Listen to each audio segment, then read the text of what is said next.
اعوذ باللہ من الشیطان الرجیم بسم اللہ الرحمن الرحیم۔ ہمارے رسول پاک صلی اللہ علیہ وسلم کی سیرت طیبہ کے حوالے سے قوم کے نونہالوں کے لیے سیرت طیبہ صلی اللہ علیہ وسلم کے سلسلے میں بیانات کا سلسلہ جاری ہے۔ آج جس عنوان کا انتخاب کیا گیا ہے اس کا نام ہے ہمارے رسول پاک صلی اللہ علیہ وسلم بڑے شرم و حیا والے تھے۔ ہمارے رسول پاک صلی اللہ علیہ وسلم بڑے شرم و حیا والے تھے۔ ہمارے رسول پاک صلی اللہ علیہ وسلم بہت ہی شرم اور حیا والے تھے۔ آپ صلی اللہ علیہ وسلم بازار سے نظریں جھکا کر خاموشی سے گزرتے تھے، کہکہ لگا کر کبھی نہ ہنستے تھے، ہنسی کے موقع پر بھی اکثر مسکرا دیتے، بدن کا جو حصہ چھپانے کے لائق ہوتا اس پر بڑا دھیان دیتے۔ اگر کوئی بری حرکت یا زیادتی کرنے والا شخص آپ صلی اللہ علیہ وسلم کی خدمت میں حاضر ہو کر معافی مانگتا تو آپ صلی اللہ علیہ وسلم شرم سے گردن جھکا لیتے۔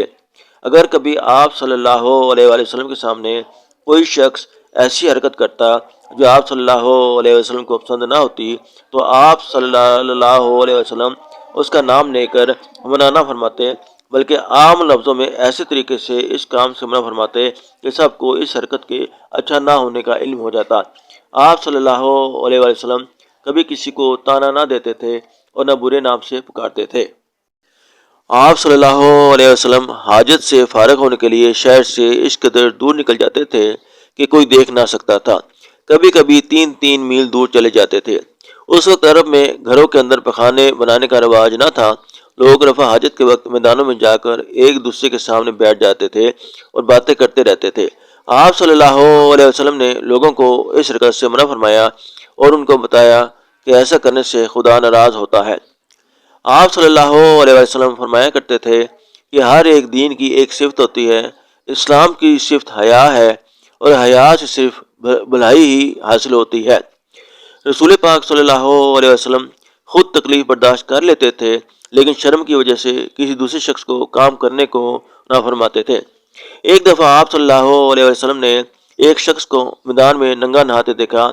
آپ صلی اللہ علیہ وسلم ممبر پر چڑھ گئے اور اللہ تعالیٰ کی حمد و ثنا کے بعد فرمایا، بے شک اللہ حیا دار ہے، وہ حیا اور پردہ پوشی کو پسند کرتا ہے، اس لیے جب تم میں سے کوئی میدان میں نہائے تو اسے چاہیے کہ پردہ کر لے۔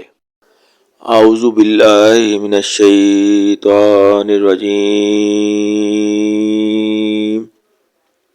بسم اللہ الرحمن الرحیم۔ ہمارے رسول پاک صلی اللہ علیہ وسلم کی سیرت طیبہ کے حوالے سے قوم کے نونہالوں کے لیے سیرت طیبہ صلی اللہ علیہ وسلم کے سلسلے میں بیانات کا سلسلہ جاری ہے۔ آج جس عنوان کا انتخاب کیا گیا ہے اس کا نام ہے ہمارے رسول پاک صلی اللہ علیہ وسلم بڑے شرم و حیا والے تھے۔ ہمارے رسول پاک صلی اللہ علیہ وسلم بڑے شرم و حیا والے تھے۔ ہمارے رسول پاک صلی اللہ علیہ وسلم بہت ہی شرم اور حیا والے تھے۔ آپ صلی اللہ علیہ وسلم بازار سے نظریں جھکا کر خاموشی سے گزرتے تھے، کہکہ لگا کر کبھی نہ ہنستے تھے، ہنسی کے موقع پر بھی اکثر مسکرا دیتے، بدن کا جو حصہ چھپانے کے لائق ہوتا اس پر بڑا دھیان دیتے۔ اگر کوئی بری حرکت یا زیادتی کرنے والا شخص آپ صلی اللہ علیہ وسلم کی خدمت میں حاضر ہو کر معافی مانگتا تو آپ صلی اللہ علیہ وسلم شرم سے گردن جھکا لیتے۔ اگر کبھی آپ صلی اللہ علیہ وسلم کے سامنے کوئی شخص ایسی حرکت کرتا جو آپ صلی اللہ علیہ وسلم کو پسند نہ ہوتی تو آپ صلی اللہ علیہ وسلم اس کا نام لے کر منع نہ فرماتے، بلکہ عام لفظوں میں ایسے طریقے سے اس کام سے منع فرماتے کہ سب کو اس حرکت کے اچھا نہ ہونے کا علم ہو جاتا۔ آپ صلی اللہ علیہ وسلم کبھی کسی کو تانا نہ دیتے تھے اور نہ برے نام سے پکارتے تھے۔ آپ صلی اللہ علیہ وسلم حاجت سے فارغ ہونے کے لیے شہر سے اس قدر دور نکل جاتے تھے کہ کوئی دیکھ نہ سکتا تھا، کبھی کبھی 3 میل دور چلے جاتے تھے۔ اس وقت عرب میں گھروں کے اندر پخانے بنانے کا رواج نہ تھا۔ لوگ رفع حاجت کے وقت میدانوں میں جا کر ایک دوسرے کے سامنے بیٹھ جاتے تھے اور باتیں کرتے رہتے تھے۔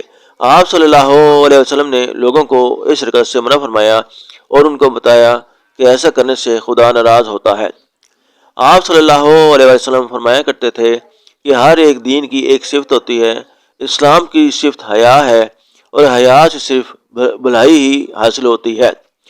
رسول پاک صلی اللہ علیہ وسلم خود تکلیف برداشت کر لیتے تھے، لیکن شرم کی وجہ سے کسی دوسرے شخص کو کام کرنے کو نہ فرماتے تھے۔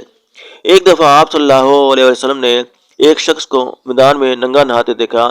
آپ صلی اللہ علیہ وسلم ممبر پر چڑھ گئے اور اللہ تعالیٰ کی حمد و ثنا کے بعد فرمایا، بے شک اللہ حیا دار ہے، وہ حیا اور پردہ پوشی کو پسند کرتا ہے، اس لیے جب تم میں سے کوئی میدان میں نہائے تو اسے چاہیے کہ پردہ کر لے۔